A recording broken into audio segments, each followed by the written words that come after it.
Howdy do, y'all. I've got my left-handed book.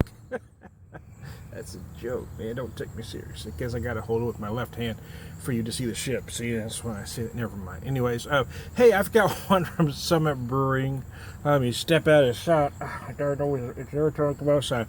Anyways, Summit Oktoberfest. Summit's one of those breweries that are kind of looked down by a lot of beer snobs, beer geeks. I think they're okay. I mean, I don't know if I've ever had a real clinker from them. I don't know that I've ever had anything that seriously knocked my socks off. And I think that's why they get their reputation for just being adequate. Although I will say I thought the Saga IPA was way above average. But I bought this, another Oktoberfest, well, because I'm in the season. And my beer guy at one of my favorite beer stores recommended it.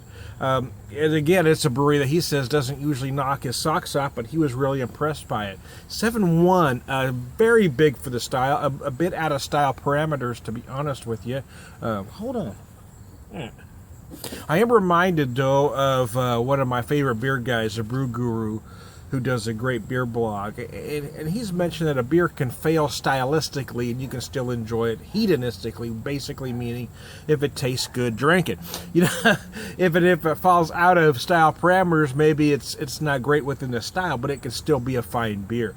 7.1, 25 IBUs, and I say that before even tasting it because it may very well taste like it belongs in the style.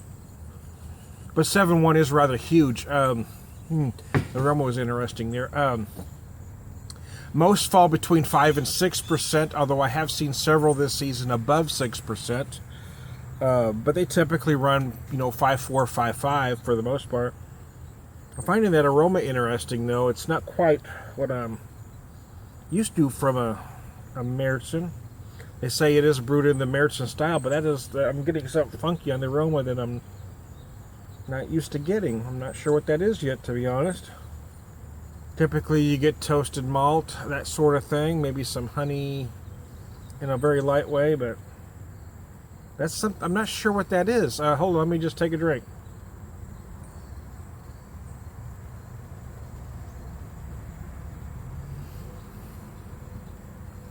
Well, I tell you, my beer guy is usually pretty good. He's a young kid, but he really knows his stuff.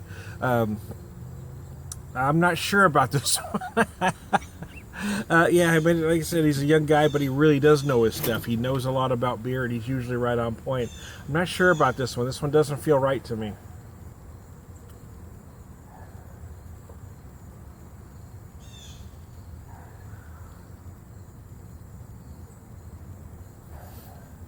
I don't know. It may be a little too big. 7.1, it may be just a little too big for the style. I may end up enjoying it again, like Brew Guru says, hedonistically.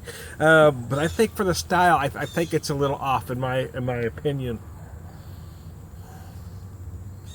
And I think that note I'm getting both on the nose and on the palate, there's something odd there. It's like well, it's buttery. It feels buttery. It's like a buttery toffee kind of thing, which isn't necessarily a terrible thing to have in a beer, depending on style, but it's not necessarily something you should have in a Marzen. Although I have seen several this year, even on their bottle and on their six-pack container, say caramel flavor. So I don't know. Again, I think a lot of breweries are starting to take liberties with style. Several years ago, a dry stout was described a certain way, and recently I looked at the Guinness website, and they describe the Guinness Extra Stout as having dark fruit flavors. Now, dark fruit has never been something that you typically would find in a dry stout, but all of a sudden it is.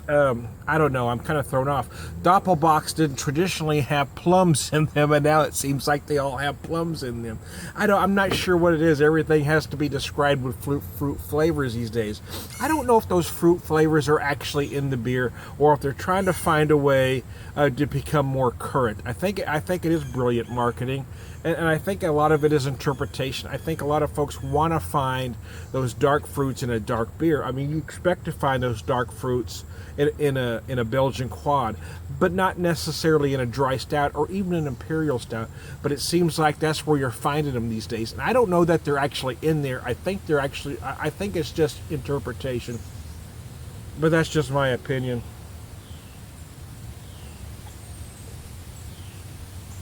I am getting some different flavors out of this beer. I don't know if I hate it. I might have to just pretend I'm not drinking a something that's supposed to be a Marzen to enjoy it, because the truth is it feels way off of style for me. And I love the style. I think there's a lot of folks I've been talking to, younger than me, that have grown up with this big, craft beer choice that they have now, especially these big hoppy, tropical fruit flavored beers that say they don't like the Marzen. It's too malty for them. And I even had a beer distributor mention a while back that he wasn't crazy about the Marzen because he wanted a beer that tastes like a beer. And I had to stop and I questioned him. I think I irritated him, but yeah, I took a step back and I looked back at him and I said, what do you mean? This is the epitome of the Marzen style itself, done right, is the epitome of a beer that tastes like a beer. It doesn't have fruit flavored hops. It's a big malty masterpiece of a beer. It is a beer that tastes like a beer. But these guys want everything to taste like passion fruit and mango these days. So I think folks are taking liberty with their Marzens to try to make them more current. I don't know if that's the case or not. I don't know if I'm getting off flavors in this, but what I can tell you with 100% certainty is I'm getting flavors in this beer that aren't typically found in a properly done Marzen, let me tell you that. And I wish I had the Urban Chestnut to pop right now and drink side by side with this, because that is an American craft Oktoberfest that's really done traditionally. And this one, I don't know. Again, I don't necessarily hate it, but it isn't a Marzen. It really is not. There are some odd flavors on that nose. I'm still not getting exactly what they are.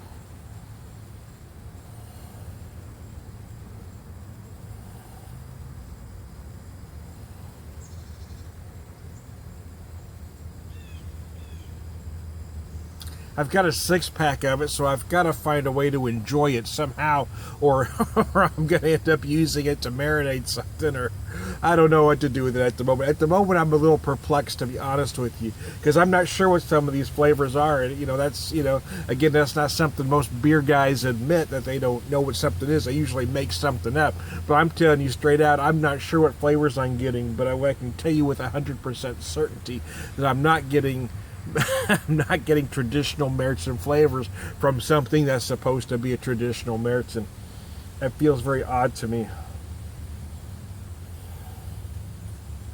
It's clove. I'm getting like toffee and clove, and it just feels weird. It feels unnatural, man. It makes me feel icky all over. It does. It feels weird.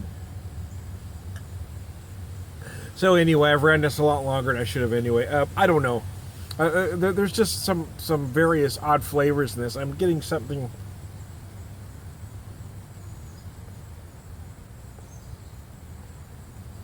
almost slightly tart in the finish. It just feels odd. I don't know if I bought a bad 6-pack. I don't know if it's supposed to taste this way.